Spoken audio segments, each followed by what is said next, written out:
Kù dédé àsìkò yìí gbogbo tẹ́ ti ń gbọ́ mi lé lóko tàbí lẹ́yìn òde, jẹ́ kí a gbàdúrà. Baba ayérayé, àṣeyín lọ́ba fún àánú àti oore ọ̀fẹ́ ńlá ńlá tí a rí gbà láti tún rí ọjọ́rú tí ó gbẹ̀yìn nínú oṣù kẹfà. Ògo ni fún orúkọ mímọ́ yín o. A sì gbàdúrà wípé ire owó àlùyọ yóò rú fún wa ní èní ní orúkọ Jésù. Ọ̀rọ̀ tí a gbọ́ yóò ṣe ayé àti ọkàn wa ní rere, kò ní lòdì sí wa ní ọjọ́ ìdájọ́ tó ti a gbàdúrà ní orúkọ Jésù Kristi Olúwa wa. Àmín. Ìwé ọ̀run ṣíṣí tí a ti ọwọ́ olùṣọ́ àgùntàn yín náà kọ Adéjàre Adébóyè kọ. Èní ọjọ́rú ọjọ́ kẹrìndínlọ́gbọ̀n oṣù kẹfà.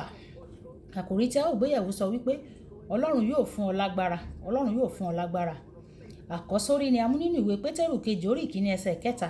Pétérù kejì orí ìkíní ẹsẹ̀ kẹta. Bí agbára rẹ̀ bí Ọlọ́run ti fún wa ní ohun gbogbo tí í ṣe ti ìyè àti ti ìwà bí Ọlọ́run nípa ìmọ̀ ẹni tí ó pè wá nípa ògo àti ọlá ńlá rẹ̀. Nígbà tí a mú Bíbélì kíkà wa nínú ìwé Àìsáyà orí ìkọkànléníogójì ẹsẹ̀ ìkẹwàá dé ìkẹtàlá. Ìwé Àìsáyà orí ìkọkànléníogójì ẹsẹ̀ ìkẹwàá dé ìkẹtàlá. Ìwọ má bẹ̀rù, nítorí mo wà pẹ̀lú rẹ. Má fòyà o, nítorí èmi ni Ọlọ́run rẹ. Èmi yóò fún ọ ní okun nítòótọ́. Èmi yóò ràn ọ́ lọ́wọ́ nítòótọ́. Èmi yóò fi ọwọ́ òdodo mi gbé ọ sókè. Kíyèsí, gbogbo àwọn tí ó ń bínú sí ọ ní ojú yóò tì, wọn yóò sì dààmú, wọn yóò dàbí asán. Àwọn tó sì ń bá ọ jà yóò ṣègbé. Ìwọ yóò wá wọn, ìwọ kì yóò sì rí wọn mọ́. Àní àwọn tó ń bá ọ jà, àwọn tí ó ń bá ọ jagun yóò dàbí asán àti bí ohun tí kò sí. Nítorí èmi Olúwa Ọlọ́run rẹ yóò di ọwọ́ ọ̀tún rẹ mú. Èmi ò wí fún ọ pé má bẹ̀rù, èmi ò ràn ọ́ lọ́wọ́. Má bẹ̀rù. Kí Olúwa kí ó bùkún gbígbọ́ àti kíka ọ̀rọ̀ rẹ̀. Wàyí tẹ́tí bẹ̀lẹ̀ jẹ́ láti gbọ́ ohun tí olùṣọ́ àgùntàn Enoch Adéjàre Adébóyè ní fún wa ní èní ọjọ́rú nínú ìwé Jòhánù orí 20 ẹsẹ̀ 21. Jésù Kristi sọ pé gẹ́gẹ́ bí bàbá ti rán mi, bẹ́ẹ̀ ni èmi náà rán yín. Nínú ìwé Mátíù orí 10 ẹsẹ̀ 40 ó ní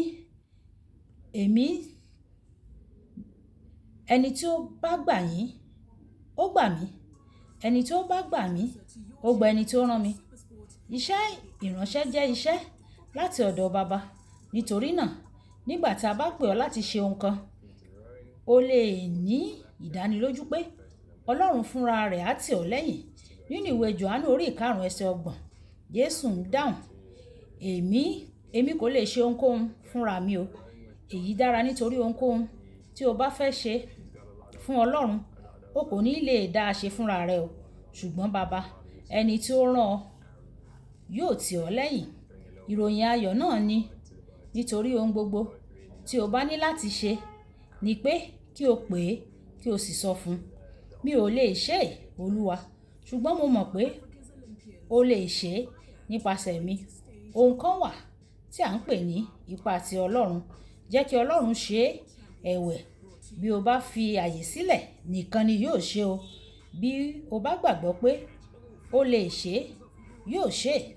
Bí o bá gbàgbọ́ pé ó lè lò ọ́ láti wo aláìsàn sàn, ìwọ yóò ní láti fún un ní ohun tí yóò ná ọ. Lẹ́yìn náà, yóò mú èsì jáde. Èyíkéyìí iṣẹ́ tí Ọlọ́run bá fún ọ,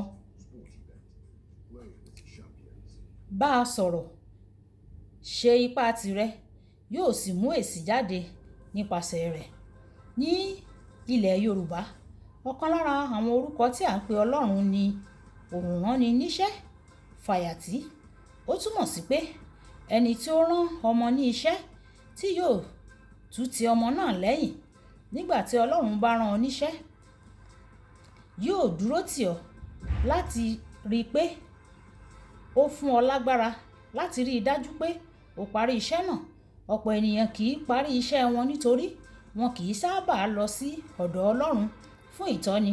Wọn yóò bẹ̀rẹ̀ iṣẹ́ náà lóòótọ́, ṣùgbọ́n agbára káká ni wọn yóò fi gbàdúrà fún ìdarí. Tó sì jẹ́ pé ibi àdúrà ni Ọlọ́run yóò ti fún wọn ní ìtọ́ni lórí ìgbésẹ̀ tó kàn láti gbé. Wọn yóò máa ṣe ohun gbogbo láti jẹ́ kí iṣẹ́ náà yọrí sí rere. Ṣùgbọ́n nígbà tí ó bá tó àkókò láti ṣe àwọn ìpinnu, wọn kì í béèrè lọ́wọ́ Ọlọ́run fún ìpinnu tó dára jù láti ṣe. Lẹ́yìn ìgbà díẹ̀, nígbà tí wọ́n bá rí i pé àwọn kò ṣe iṣẹ́ náà parí, wọn yóò máa fi ẹ̀sùn kan Ọlọ́run pé ó ran àwọn mìíràn lọ́wọ́ o, ṣùgbọ́n kò ran àwọn lọ́wọ́. Olùfẹ́, o kò lè ṣe ohunkóhun fúnra rẹ o. Ìwé Jòhánù orí ìkáǹdógún ẹsẹ̀ ìkarùn-ún. Iṣẹ́ tí Ọlọ́run ti fún ọ kò ṣeé ṣe nípa ipá àbí agbára rẹ, ṣùgbọ́n nípa ẹ̀mí rẹ̀. Ìwé Sàkáráyà orí ìkẹrin ẹsẹ̀ ìkẹfà. Tí o bá fẹ́ mú àyànmọ́ rẹ ṣẹ lóòótọ́, má tẹ̀ sí ìmọ̀ ara rẹ rárá o, ṣùgbọ́n sinmi lé Ọlọ́run. Ọ̀rọ̀ àgbéyẹ̀wò: ǹjẹ́ ò ń gbé ara rẹ lé Ọlọ́run pátápátá láti ràn ọ́ lọ́wọ́ láti lè mú àyànmọ́ rẹ ṣẹ? Ẹ já sọ pé bàbá mi, Olúwa fún mi ní oore ọ̀fẹ́ o, kí n lè gbé ara mi lé ọ, kí n lè mú àyànmọ́ ṣẹ nínú ayé.